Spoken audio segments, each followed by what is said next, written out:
right, so today we are going to have a little casual podcast here, and we're going to go over, I gathered some questions on swimming from different people on Facebook within the group. And Brian, go ahead and introduce yourself here. I want you to just short a little introduction about yourself, and then we'll get into the questions with people.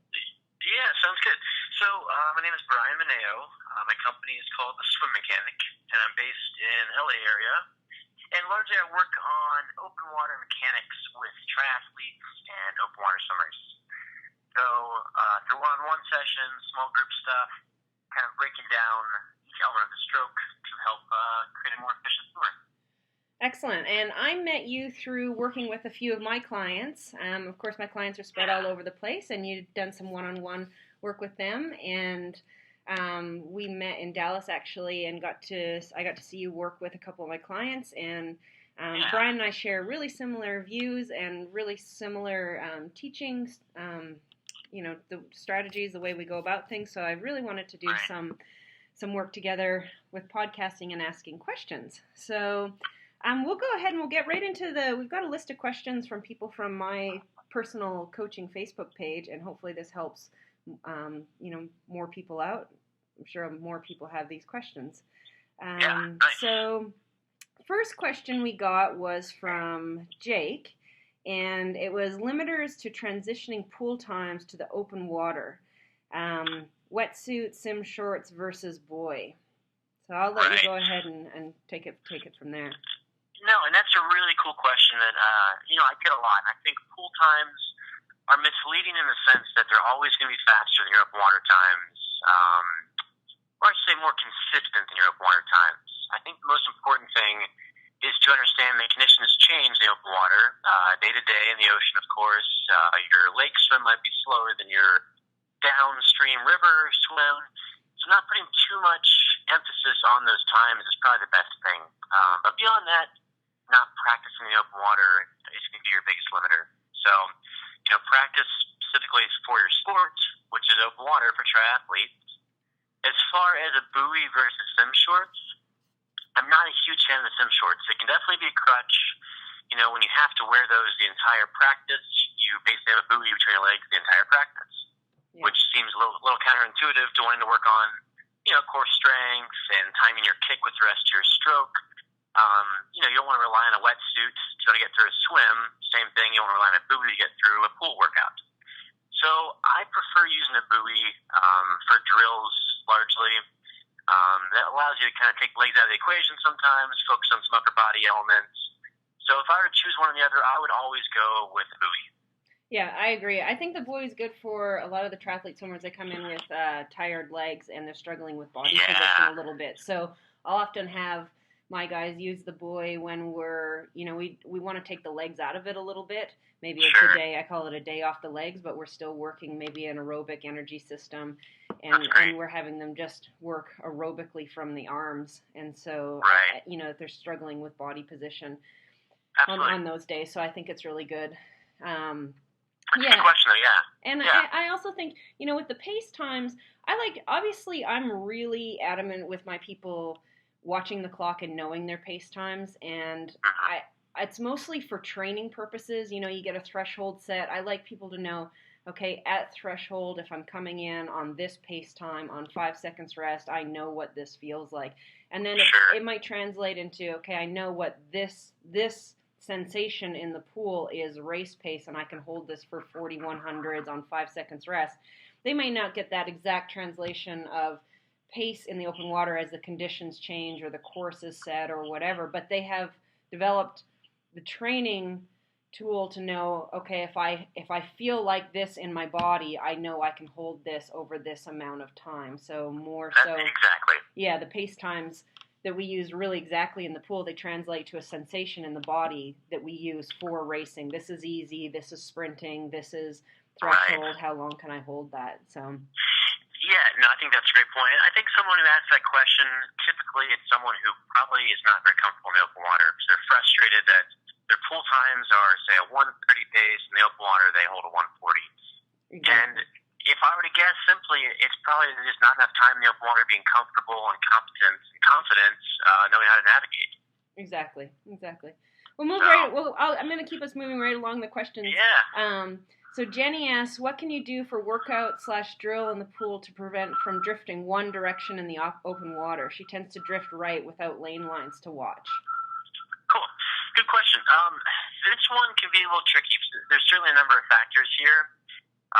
It could be a stroke imbalance, which is likely. A lot of people have one side is more dominant or stronger than the other. But a simple thing is, in the open water, if you're drifting, it could just be lack of sighting, the lack of navigational skills. So, sighting practice both in the pool and in the open water is huge. So in the pool, perhaps twice each length, throwing a sight, so it becomes part of your stroke cycle. And then, in addition to that, bilateral breathing. So maybe alternating 50s or 100s, right side breath and left side, just to find more symmetry to your stroke and how you're applying power on both sides equally. Right, exactly. And I also find that if a good drill or maybe tool, I guess, for people to figure out if they are swimming really unbalanced is to do a little bit of swimming with a snorkel and just have a look at if there's a bunch of crossover going on underneath them or maybe in their entry, and if that's something that can be corrected through doing long aerobic sets with a snorkel. Absolutely. And it never hurts to have someone else look at your stroke, whether it's a coach or just a friend. You might have an idea of the things you're looking for to crossover or something of the sort. Have someone watch you and do a little iPhone video, and then you can analyze yourself and kind of break down what's going on. It's always really helpful to see what's happening. Yeah. All right, so Rob asks, what drill would help create a faster swim stroke? Okay. So this one can be misleading as well. Tempo is emphasized highly in triathlon swimming. And open water swimming tempo is everything. Maintaining a really steady cadence is important, but higher cadence doesn't necessarily mean faster speed. So finding a stroke rate that's unique to you, that's appropriate for you, is the most important thing. And my favorite tool for this is the little tempo trainer, a little water metronome made by Finis. Yep. I think it's probably the best $30 investment you can make for training.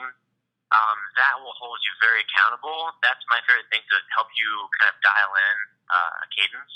In your mind, Brian, I'm interested to hear actually from this question, what is the perfect stroke rate? Obviously it changes on body shape and size and all of ability and level, but in your mind, if there was a general for open water swim triathlete cadence that if someone was going to buy that tool, what would it be that you would set that at for someone? Good question. Yeah, I think for age groupers, somewhere mid-60s to high 60s would be a really effective stroke rate. If you watch a pro female, it's like 5'2", she might be up to low 80s. Right. So, it's all about your style and how much power you have. The more power you're applying, probably the slower the stroke rate you're going to have to carry. So, generally, loose rule of thumb, mid to high 60s is a definitely good target to kind of go for when you first start working with one of those. Great. Yeah. Sharon's one of my athletes that you work with fairly regularly, so this is fun because you know what she looks like in the water. And she has a question saying, positioning as you start, how to keep the rhythm with the chaos, and how to gauge pacing when it's busy. And I think what she's trying to ask is in that whole first 500 meters. I really emphasize for my athletes to really watch that first 500 meters because the energy's high and there's a lot going on and it's easy to go out too hard. Now, in saying that, I also encourage my athletes to start in the mix with people and not be afraid to just put their head down and get sucked out by the crowd.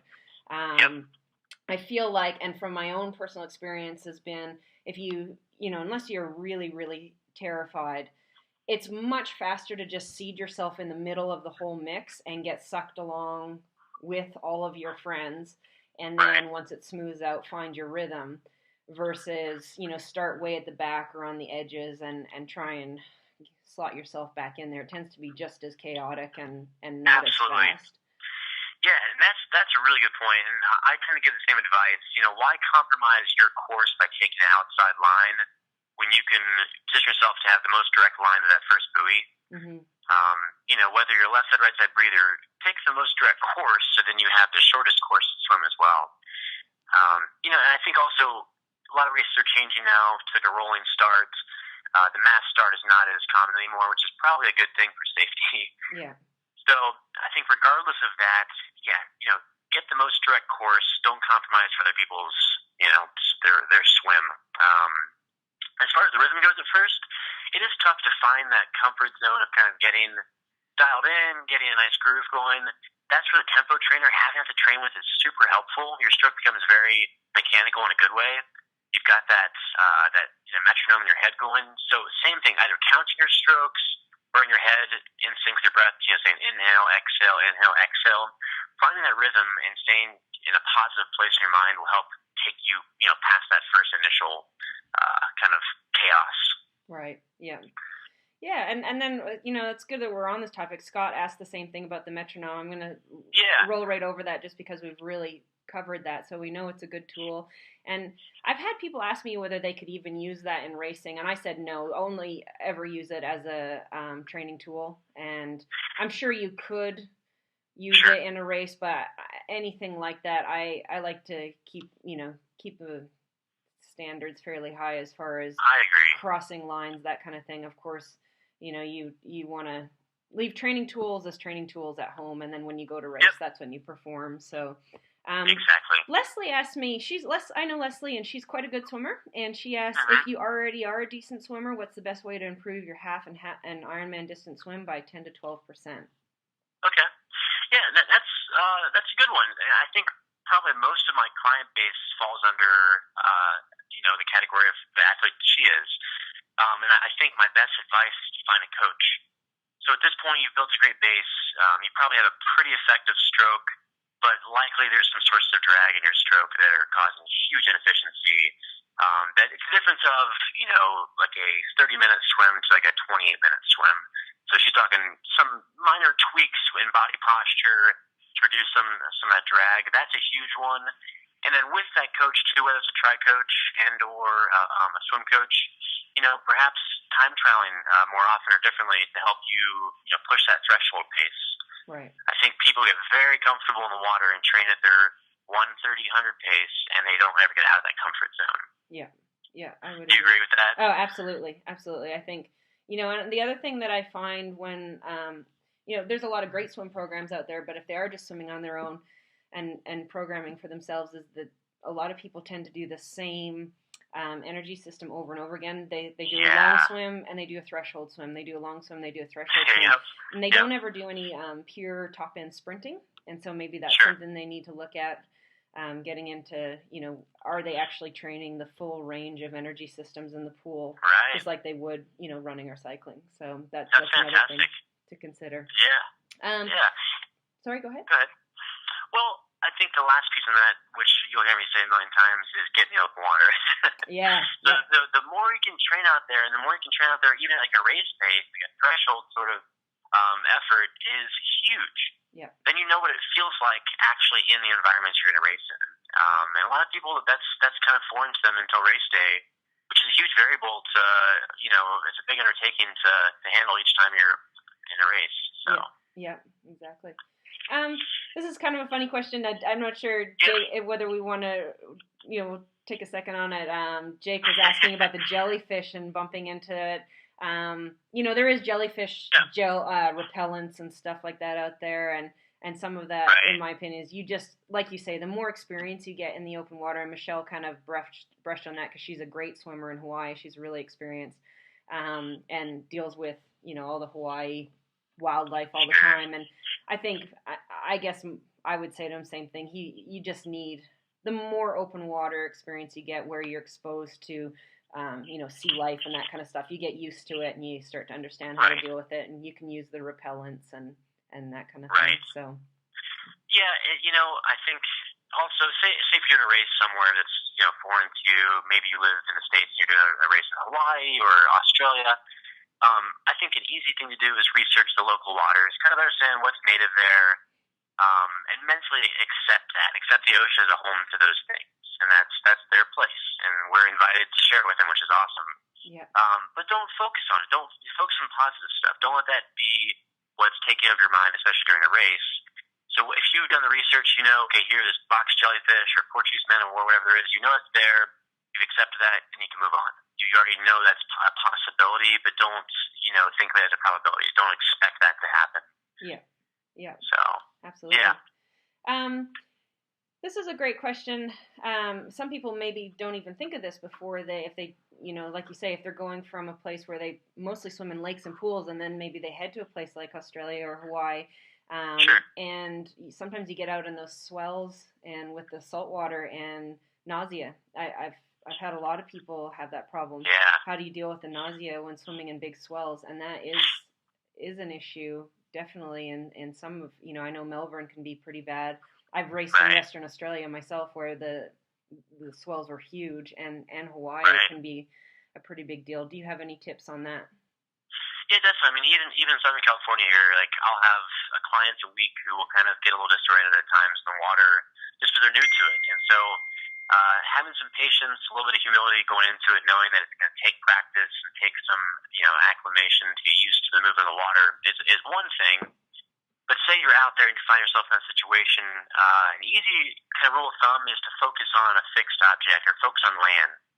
So rather than staring at the sea and just seeing waves, look back onto land and find something you can kind of, fix your gaze on. And then with that, long, relaxed breaths to help reset your body will be huge. Right. Yeah. Yeah, and then also knowing when to accept that, okay, maybe, for today, you're done, and that was a great accomplishment. You got out there, you're out there for 20 minutes, got a little bit dizzy, great. Get out of there and reset for the next time. Have you ever used any of the, do you find that like earplugs help or anti-nausea medications that like when people go on, they go out on boats and that kind of stuff? Have you ever had any experience with that helping? Yeah, so in really cold waters, earplugs definitely help a lot. Mm-hmm. I guess the temperature receptors in your ears really affect your brain directly. But then as far as like Dramamine, there are ones that are doesn't make you sleepy, or what's the word for that? But I think those are helpful, but not necessary. Yeah. I think again, if you're relying on that, you're accepting something that you can definitely overcome yourself. I would recommend don't stress it unless it becomes a consistent problem. Right. Exactly. Yeah.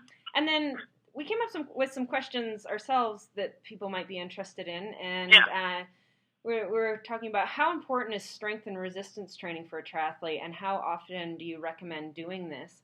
I find most triathletes have fairly, if they don't come from a swim background, they have fairly stiff upper bodies. Okay. And they're quite stiff from, being over on the bike. They don't have a lot of mobility in their shoulders and their upper back. And if we add a bunch of, straight up weightlifting type strength training into the mix, I find it just makes them bigger, which they don't want to carry on the bike and the run over a long distance event. So now they've got more muscle mass that they don't want to carry, and most of them need to be making their upper body smaller anyways, and it makes them stiffer. So in saying that, open water swimming is, in my mind, also a strength endurance event, and there's a lot of, especially in the wetsuits and that kind of stuff, people don't have that long aerobic strength endurance in their shoulders and being able to hold the water for a long period of time. So I like to do a lot of sport-specific strength with cords and paddles, paddle work in the pool. And some people love paddles, hate paddles. I love paddles simply for developing sport-specific strength, just the same way you would hill running or seated climbing on the bike or big gear resistance, but it's just really long sets where the paddles aren't so big that they can't maintain stroke rate. So as soon as they lose stroke rate, the paddles are too big for them. I think it's a mistake when people just think, bigger paddles are better. I think they, I've done with my more experienced swimmers, even paddle pull sets with a parachute or a towel or, bucket work and that kind of stuff. So they're developing some strength, but we're not adding size to their body. And we're not making them any more immobile in their upper body than most triathletes tend to be. Yeah, that's fantastic. Yeah, I'm on the same page, and I always emphasize a lot of core work. So anything dry land stuff where you're strengthening your core is huge for swimming in particular. Yeah. kind of connects the upper and lower body in the water. And then beyond that, as far as cross training goes or strength training goes, yoga I'm a big proponent of, especially for triathletes. Very tight in the hips, low back, ankles especially. Yeah. So those for me are always difficult to coach when I see those things. A triathlete is different than a swimmer. A swimmer doesn't have tight ankles that they can plantar flex beyond 180. So that's really helpful. But a triathlete does. They're on the bike and they run a lot. Yeah. So yoga seems to help kind of find a balance for most people. If they can commit one class a week, that's huge, which is definitely possible. Most triathletes don't stretch enough as it is. Yeah, I actually have all of my guys do a mobility routine at least 3 times a week that's really specific for triathletes as far as the overall swim, bike, and run, opening up their upper body, lower body, hips, that kind of thing. So, yeah, whether they get it, in a yoga class or they research themselves or have a coach that they work with that can design a routine for them that they can do often. Definitely mobility to me is very important, sport-specific strength. Running and cycling, I have a totally different view on strength training. I think it's very important for the lower body, but in particular just the upper body. And for swimming, I feel like, staying away from heavy weights, for most people. Of course, there's the odd athlete that you might put them through some, specific swim gym exercises with the lat pull downs and bench press and stuff like that. But it might be 3 or 4 exercises for a specific type of athlete. Sure. And then the next question we have, do you believe in recovery swim, and how many swims a week do you have your athletes do on average? So that to me is very, very, that's very dependent on the athlete. So my athletes that are more experienced and they have more time. So typically a lot of my amateur triathletes only have time for 3 to 4 swims a week. Some of them only 2 to 3 a week. And so in that case, then we only focus on the core swims because that's all we have time for. If I have someone who has the ability to swim 5 and 6 days a week, then absolutely I'll have them do 1 swim a week that is a recovery swim. And I often place that after maybe a long, hard run or on their actual recovery day, just to get them in the water and loosen up. I find, when they're biking and running a lot and their volume's really high, that, if it's a day where they just need to go and move so that they don't just tighten up at home, or sitting behind a desk, I'll have them go do a recovery swim.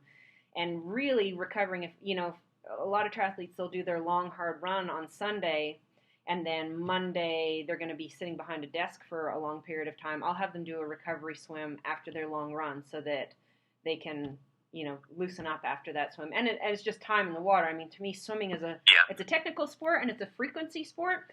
And, compared to pure swimmers, their mileage is so low. I mean, we're talking a pure swimmer swimming twice a day, 6 days a week and averaging a huge amount of yardage, and then we're paring it right down to people who have time for 3 swims a week that are maybe at best 3 to 4 kilometers, some of them only 2 to 3 kilometers. So, I really base that off of, I have a few people that I coach that have the room in their life to swim more often, or they're quite good swimmers.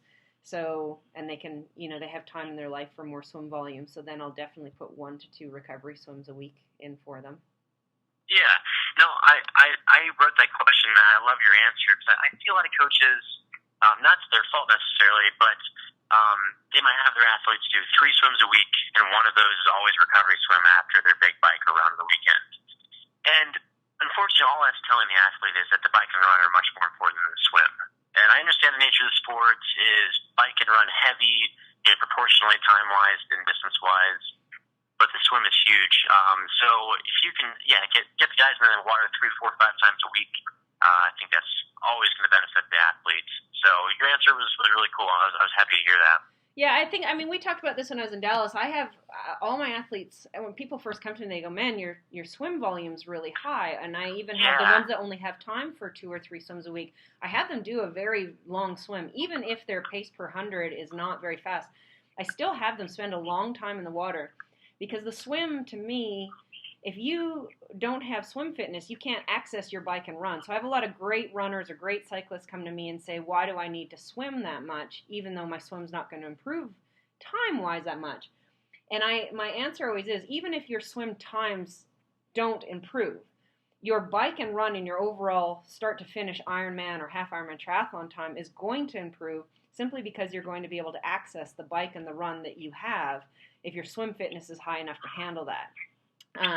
So even I have people who they swim and they get really, swimming, it's technical and it's 1/100th of a second for hundreds of hours of work. They get frustrated with, why am I swimming so much if I'm not improving? And I remind them that in the big picture, their overall triathlon times are improving. Their bike, their run is going to keep getting better and better if their swim conditioning is very high. And eventually, with the consistent work over a long period of time in the water, their swim times will drop as well. So, and even mentally as well. To come out of the water frustrated and exhausted is going to set the tone for the rest of your race. Or coming out of the water feeling pretty good and excited that you're done is a huge difference on how you approach the rest of your race. So I think that's really important. All right, we'll go one last little note that we wanted to talk about here was what's the single most piece of advice you'd give a newbie triathlete to help them avoid some of the costly trial and error of the sport that causes injury and burnout, etc.